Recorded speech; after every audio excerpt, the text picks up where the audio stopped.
New Thought Media Network is on the rise. We're looking to grow with you. Do you have technical media experience or perhaps a desire to learn? Are you willing to volunteer your precious time and attention? We share this message to benefit all.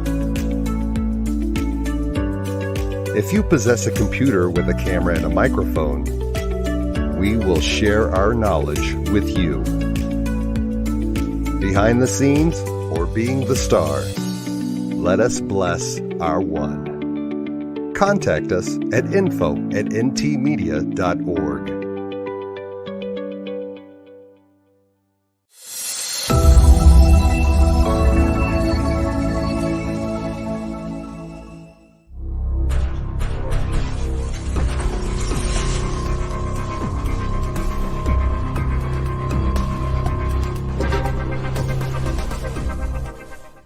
New Thought Media Network. We are a global broadcast network of positive music, media, and entertainment, inspiring humanity's evolution along the journey of enlightenment and creating a world of love, peace, empowerment, and prosperity for all. New Thought Media Network. Positively inspiring.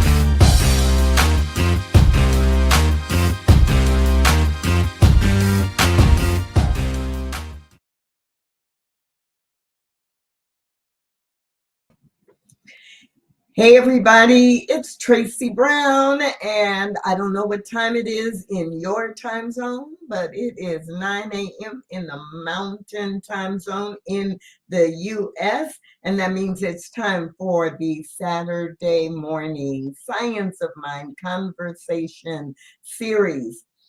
I am Tracy Brown, and I am really excited to be with you today for this conversation, because we are in chapter 23 of the Science of Mind textbook written by Ernest Holmes. And the title of this chapter is Immortality. And this is a topic that is always kind of interesting, but it seems to me that when I have experienced death up close and personal in terms of the passing of a friend or a colleague, or even someone I don't know but I admire, a public figure or celebrity, I find myself reminding myself that there is immortality.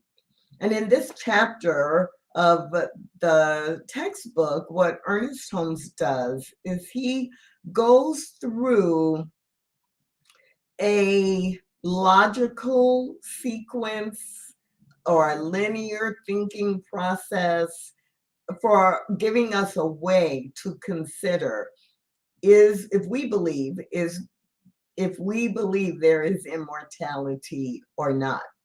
Now, if you're familiar with Science of Mind and you've studied it for a while, you know that one of our primary 14 principles is a principle that speaks to our belief in the continuity, eternality, and immortality of life itself. So maybe it's a spoiler alert if you are not as familiar with the Science of Mind focus or perspective about immortality. But what I hope to share with you in the next 45 minutes or so is just how did Ernest Holmes begin to describe what mortality is and how to what mortality is, what immortality is, and how to think about it. So, excuse me.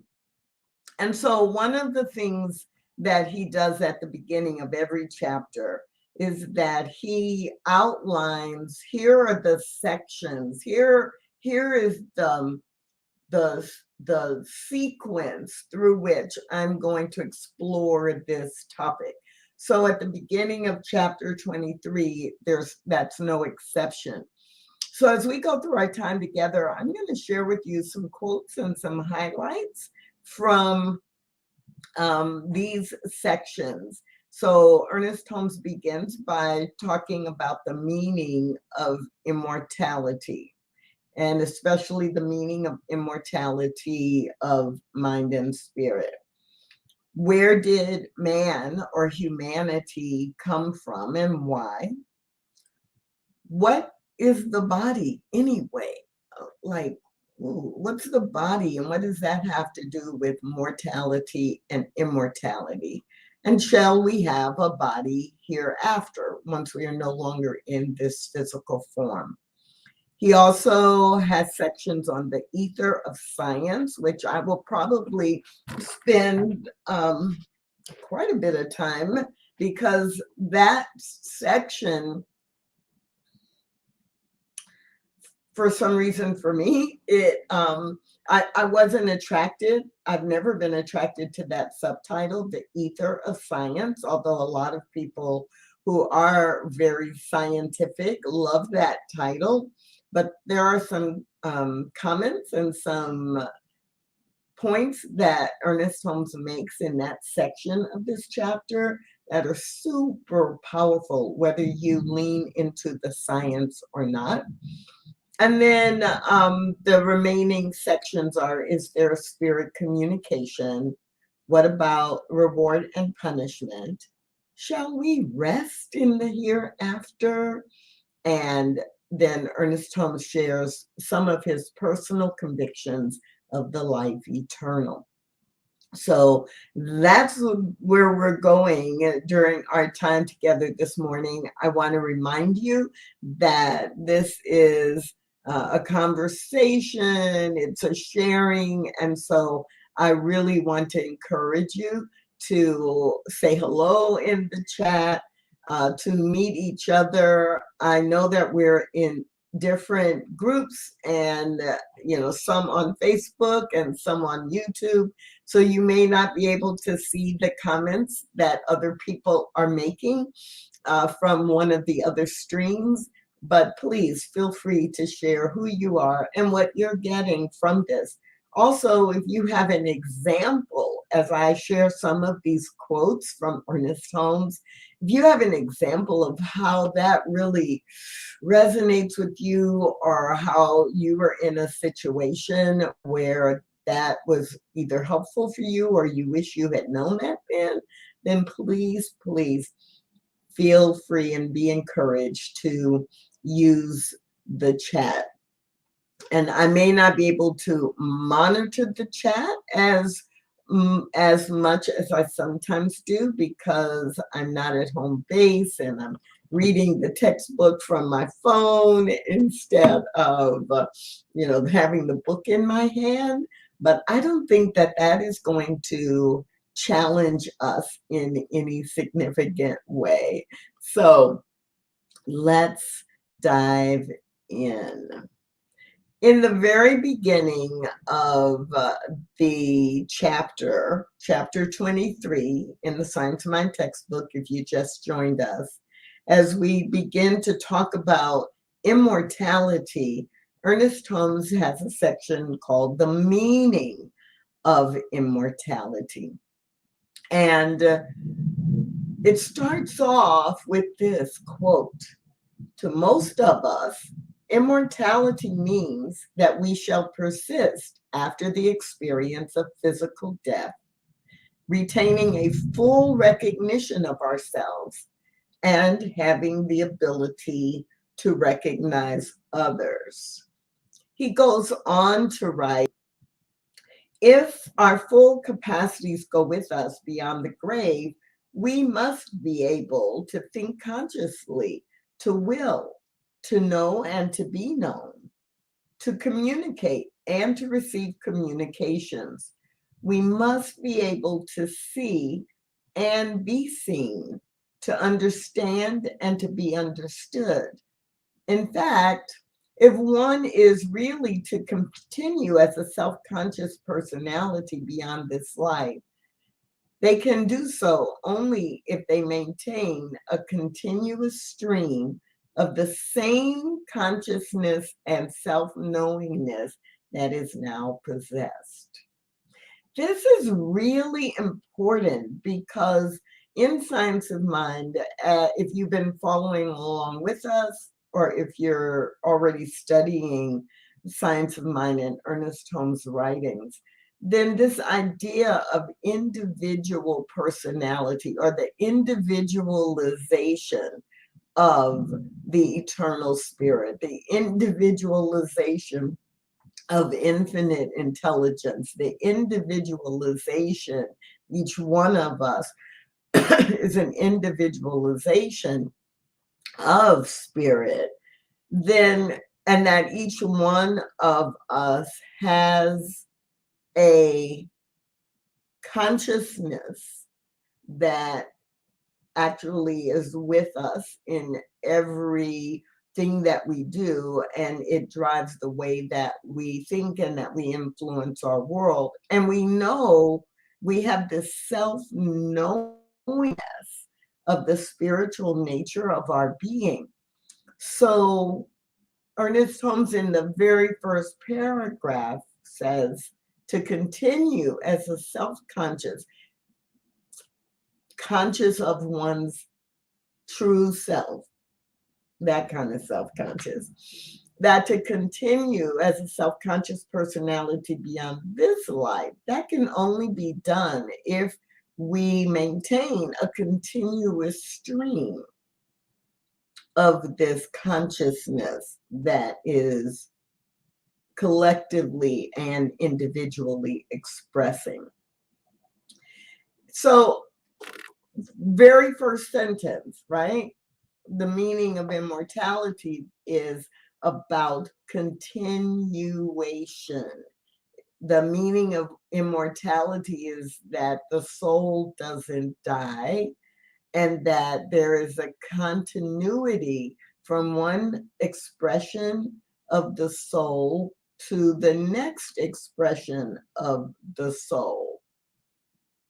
And in the second section, he goes on to, well, actually, before I go there, in this first section where he's describing the meaning of mortality, he actually has this piece in this section that reminds us that that what we're talking about is that the non-physical, that which is not physical, not our hands and our fingers and our face and our body, but it is the non-physical truth of us that actually is the knower, that actually is what is expressing life. And so he writes, individuality might remain without remembrance, but not so with personality, for what we are is the result of what we have been, the result of what has gone before. We are not content with the thought that immortality is merely the result of one's life and work which has been left behind. For instance, that Tracy immortalizes herself in her children or in her works. And he, skipping a little bit, he writes, if there is to be immortality worthy of the name immortality, the person must continue as that person is now beyond the grave. And in capital letters, which Ernest Holmes used for emphasis and didn't use it constantly, so it's clear, it's like he really wanted to emphasize this quote: "Death cannot rob the human being of anything if the human being is immortal." I'm repeating. I will actually quote: "Death cannot rob him of anything if he be immortal." So the idea of immortality, or in this first section, the meaning of immortality, he just kind of lays it on the line for us, right? Starting with just the reminding us, for most of us, immortality means we shall persist after the experience of a physical death or the death of our body, but we will still have full recognition of who we are and have the ability to recognize others. And he ends that section with the concept that death cannot rob us of anything if we are immortal. In the next section, he goes on to say, to answer the question, where did man come from and why? And so this becomes, again, if you're tracking in a kind of logical way, well, there is immortality. Well, if that's true, then where did man come from? The man, humanity, the human form, human beings. So, like, what is that about? And I love this quote. He wrote, "We have evolved from or become manifested in that which is." We have evolved from or become manifested in that which is. He starts off this section with this sentence or paragraph: "To inquire why life itself is useless, for life is self-existent, and all of the science, wit, and art of humanity can never fathom that which is self-existent. I am that I am. Since we are, we must have evolved from or become manifested in that which is. Our physiological and psychological reactions are simply reactions to something which has an existence, intelligence, and consciousness. Our actions and reactions can be analyzed, but the invisible life principle incarnated in us cannot be analyzed. Any attempt to do so is futile." So that reminder that there is an infinite intelligence, there is an infinite expression of life, and we can see and describe and, to a certain degree, predict things that are going to happen in the physical, or actions and reactions, based on what we've learned or what we've observed and what is the human pattern. But the reality that humanity, or the human form, is coming from a formless substance that has created all of life really makes us remember, or can help us to remember, that we are physical expressions of I am the I am, right? I am the I am, physically expressing in human form, in the human experience. And so it's not a question of why but this question of what is going on as I am expressing. So we have evolved from, we have come from, we are manifested in that eternal nature, that fullness of life that we really don't have to try to understand. I love the line, any attempt to do so is futile. To understand the entirety of life, the entirety of all of life, because we know it exists and we know the source of all life is the one creator, the one that has the one source, the one intelligence, the one love that has created all of life. And so humanity comes from that as a form of life. But we do have these bodies, right? And when we are dealing with the question of mortality and immortality, we do, it would be our human nature, of course, right? To get attached to, but what happens? Like there's a body. What, we've got this physical thing and we've gone to funerals and we see the body in the casket, or we grieve the loss of that body, that physical presence. So in the section, what is the body? Like really, what is the body? Ernest Holmes writes, the body is a concrete manifestation existing in time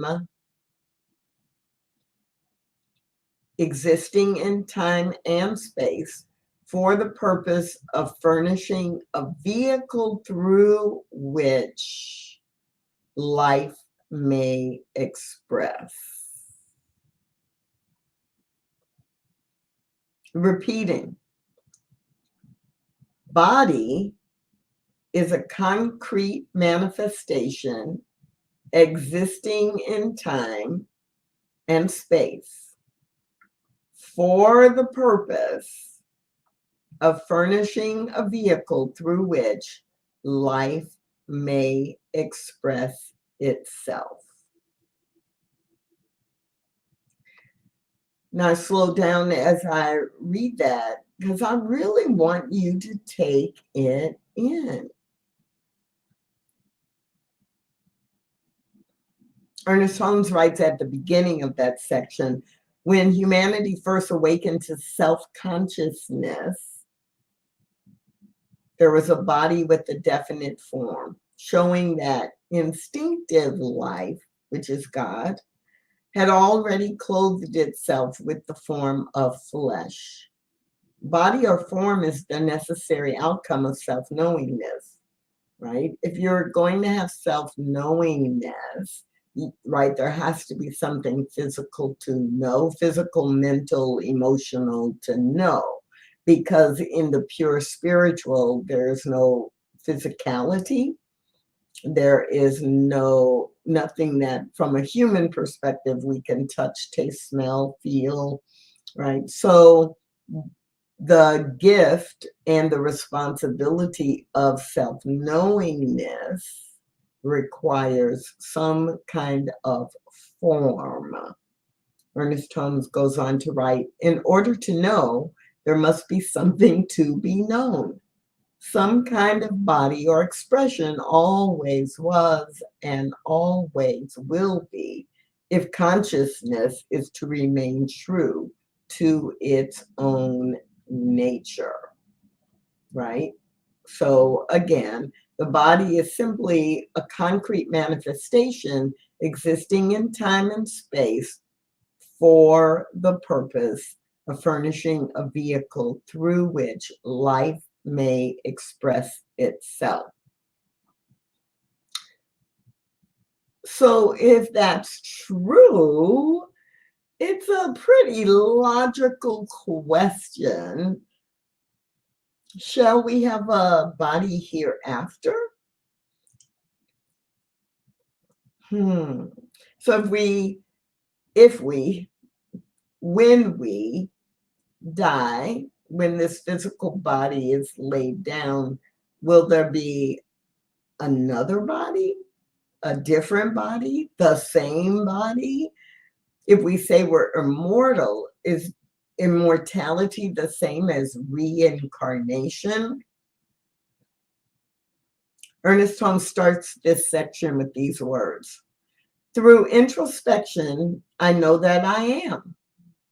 And by observation, I know that when death comes, this I am appears no longer to be. The body lies cold, inert, lifeless. Its warmth, color, and responsiveness have fled. Is it possible for one observing this process to doubt that something tangible and real has left its plane? When the body is given back to the native elements from which it sprang, the knowing, willing, and thinking factors that constitute human personality and an individualized stream of consciousness have departed.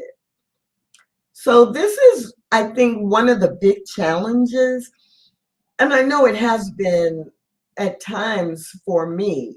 How do we, in our human experience, reconcile the idea that we see a physical body that is quote unquote lifeless, as Ernest Holmes writes, inert and cold, inert, lifeless, with its warmth, color, and responsiveness have fled?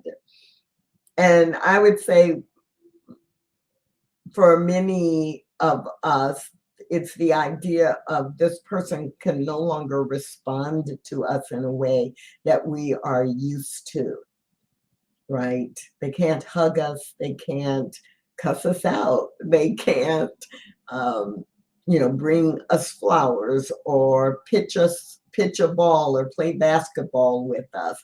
They can't drive the car. They can't respond directly in the way we're accustomed to any question that we might ask. I can send them a text message and they are not going to respond. And I can sit and hold my phone and wait for a response of that text message, but it's not coming. And so our human brain says they can no longer respond to us. They're cold, they're lifeless, and so they don't exist anymore. But Ernest Holmes, in talking about shall we have a body hereafter, says this. The soul needs a physical body here, else it would not have evolved one. But when, by reason of disease, decay, or accident, the physical body is no longer an adequate instrument through which the soul may function, it lays the present body aside and continues to function through a more subtle one. Let's just look at the last part of that again. It lays the present body aside and continues to function through a more subtle body or form. He goes on to write, when we pass from this plane, shall we become spirits or shall we have tangible bodies? And in italics, Ernest Holmes writes, form is necessary to self-expression. We reiterate There can be no consciousness without something of which to be conscious. It is one of the first laws of consciousness to clothe itself in form. The soul clothes itself in form here. And if it continues to live after the passing of the physical body, it is reasonable to conclude that it will still need and will have a body. I love this next quote. It's also in italics. If the soul can create and sustain a body here, there is no reason to deny its ability to create and sustain one hereafter. What we don't know is what form that body will take. And he does go into this a little bit later in the chapter, where he basically, this is not a quote, but he basically says, how arrogant are we as human beings to think that the only way a human being can, quote unquote, return to life is if they come back in a form that we know, either a different human being or something we know, like, oh, if I came back, and I would want to come back as a dog because human beings love dogs and treat them so well, right? It's like we assume we could have any idea, we could know what form the soul might clothe itself in order to express. It's also a little arrogant for us to think like this experience of the soul in the form of Tracy Brown is the first time the soul has clothed itself. And so it is a coming back or a new expression of Tracy. It is a new expression of Tracy, but I have no idea whatsoever of what that might look like. So this chapter, this entire chapter is so rich, and we're not even like halfway through it. So I'm going to share several quotes from the next section, the Ether of Science, because after laying this foundation in these first few sections, Ernest Holmes really dives in. And in the Ether of Science, he begins that section with these words. And remember, this was in the early 20th century that he wrote this. Science is rapidly proving that there is much more in the universe than we can see with the naked eye. We are now being taught that ether is more solid than matter. We know that the ether penetrates everything. It is in our bodies, at the center of the earth, and throughout all space. This means that within our present bodies, there is a substance more solid than the body which we see.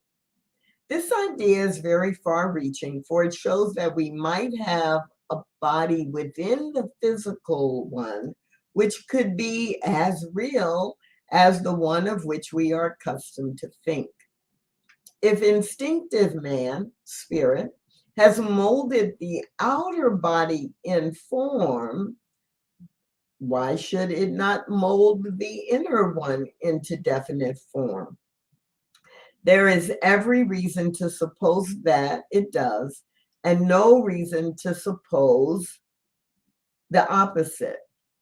In all probability, there is a body within a body to infinity. And so Ernest Holmes really gives us a reason to process that, wait a minute, there's the outer body or form that we think of when we say a human being, and there's an inner body. And so he does this section in here where he connects it to the biblical story and the recordings of the life of Jesus. And he talks about the resurrection. And he says, the resurrection body then will not be snatched from some cosmic shelf as the soul soars aloft. It is already within, and it will be a fit instrument for the future unfoldment of the soul. Right? So we believe in the continuity, eternality, and immortality of the human soul, that the soul is ever expressing. And in this particular quote, I really have got a visual when I was reading it, like the resurrection body will not just be snatched from some cosmic shelf as the soul soars aloft, like, oh, my soul leaves my body, and as it's floating in the air, it's like, oh, look, on the cosmic shelf, I get to choose this. Let me choose this. Randomly, right? No, that soul, that consciousness is already within. It is within me now. And he also writes in this chapter, to suppose the objective faculties die with the brain is to suppose the brain thinks and reasons. But this has already been proven to be false. For if the brain could think, it would think on and on forever. It would be thinking independently of anything else. It is not the brain that thinks. The thinker thinks through the brain, perhaps, but of itself, the physical brain has no power to think or feel. Detach the brain, and it will not formulate ideas nor work out plans. The thinker alone can think. Now, I cannot see you or hear you, but I just want you to say that last sentence out loud with me. The thinker alone can think. The thinker alone can think. So the brain is not working completely independently, right? We are using the capabilities of the brain in combination with everything else that is going on in our physical body, this amazing miracle of an instrument that we use to experience life. It is using all of the elements of our body, just like our stomach, our digestive system doesn't work independently, right? It's not like we die, but the stomach or the digestive system continues to work. No. And so when we think about that and we are able to say, here, this is the difference between specific bodily functions or organs or the way that the body does whatever it is doing, and who I am, right? When we get clear who I am and what my body is doing, those are two different things. It becomes easier for us to explore the concept of immortality. And I want to remind you that, one of the reasons we go through the Science of Mind textbook chapter by chapter, section by section, is because you get to explore this.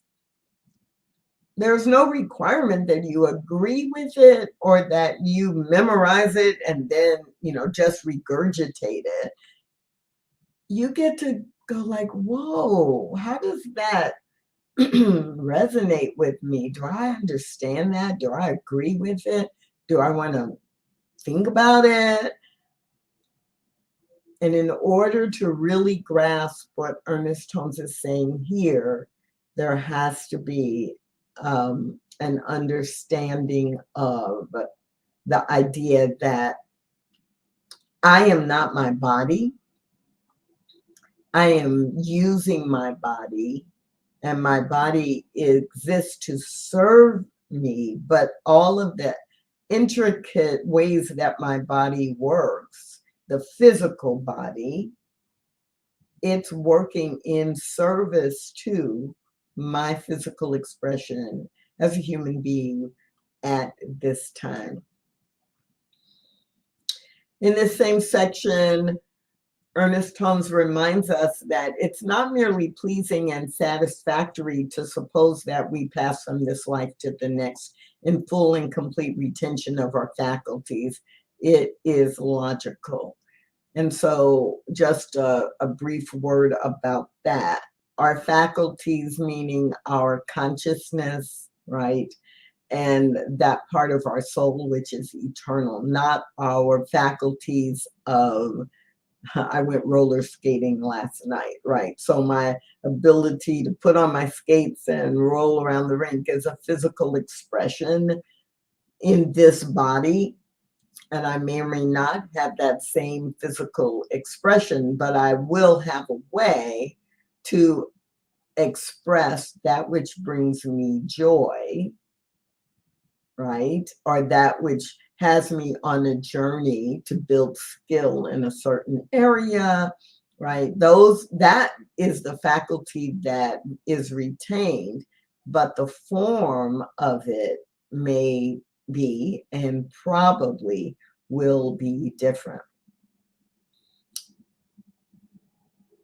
We are not going to attain immortality, but that we are now immortal. Let me see if I can find that sentence and give you the first part of it. All of these evidences that he has gone through in this section, all of these evidences should prove to us that we are not going to attain immortality, but that we are immortal. We are now immortal. Our contention in Science of Mind is not that dead men or live again, but that a living man never dies. So the form we are in now is probably not our first expression of life, that there is the continuity of the eternal soul moving from and through different expressions and different experiences as it evolves and expresses life. So this section in this chapter on immortality, this section, the ether of science, as I said at the top, it's a little deceiving because he does talk about the science of matter and ether, but the principles that he lays out in this section are super, super strong. The next section is there spirit communication? And whether the manifestations are caused by, like when you have that sense or that feeling of a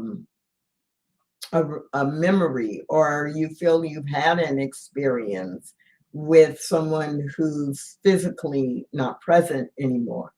But whether the manifestations are caused by the so-called dead or by the living, the agency used is either a mental body or the direct power of thought operating upon objects.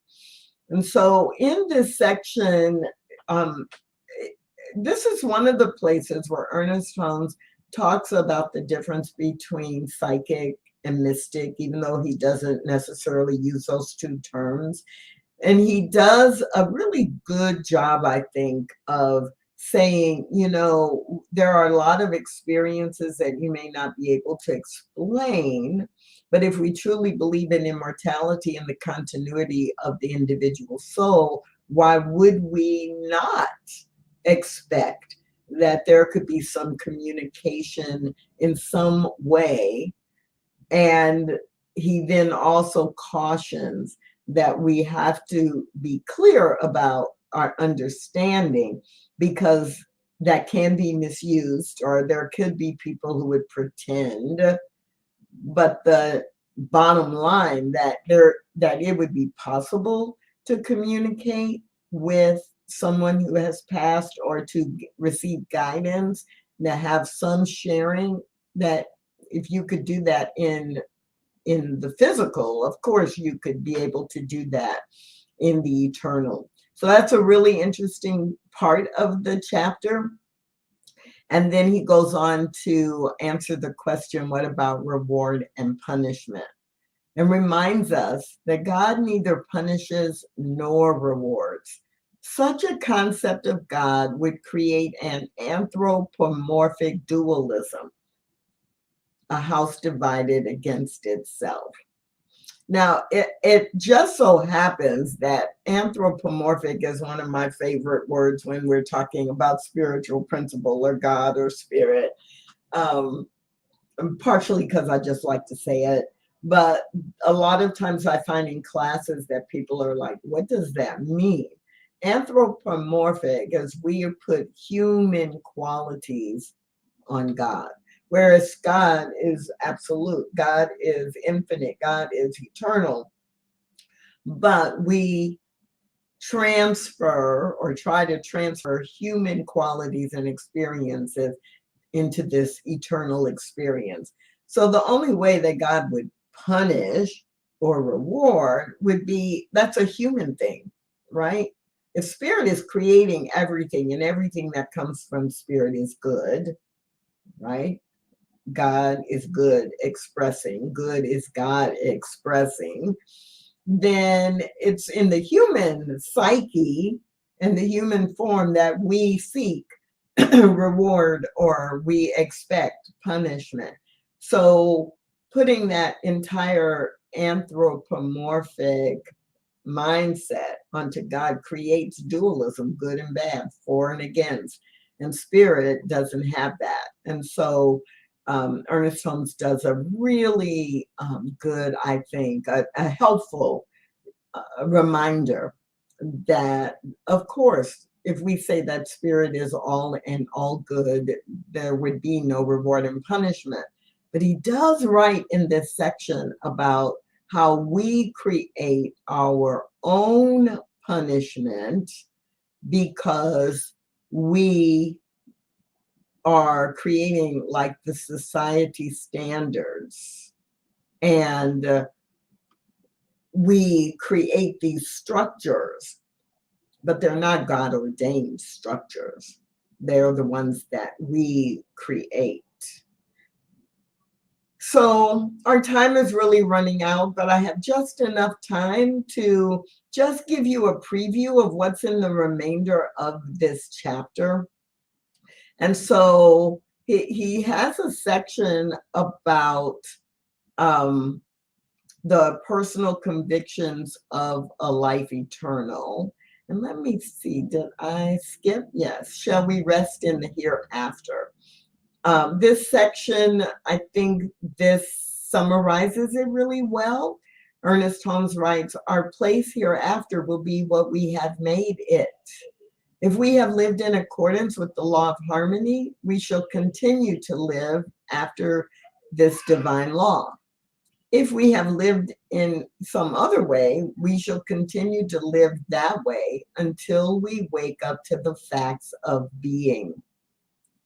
So it is not lost on me that, in fact, just last night, I did a Facebook post, and my message was heaven on earth. Like this that I am experiencing right now is heaven on earth. That these ideas of heaven and hell are human constructs again, connected to our idea that we should be rewarded or punished, and the biblical guidance of, as above, so below, allows us to choose and create and define our lives so that we experience heaven now. If we experience heaven now and we are living in alignment with spiritual law, that is what is going to continue with us. And as this quote reminds us, if we are not living in alignment with spiritual law and we don't understand these principles, we will go into our next expression exactly with that understanding until we wake up to the facts of spiritual beingness. In the final section, Ernest Holmes shares his personal convictions about eternal life. And this is just one quote. It's a really heart-touching section in the book because it is Ernest Holmes being personal and vulnerable and authentic, and not just talking about the principle. I believe in the continuation of the personal life beyond the grave. I believe in the continuity of the individual stream of consciousness with a full recollection of itself and the ability to know and make itself known. So if you are just getting into science of mind, or if you, like me, just like to review certain basics, this chapter on immortality, chapter 23, is a really, really good chapter to review. Ernest Holmes makes it clear for us that immortality and reincarnation are not the same thing. And so you might want to explore that, because if we believe the spiral of life is upward and evolution is always carrying us forward, we cannot attach ourselves to going back or repeating. There's no need for us to repeat what we already know. And Ernest Holmes ends this chapter with a beautiful poem. And it's short, so I'm going to end this conversation today with that poem and encourage you to please check out this chapter.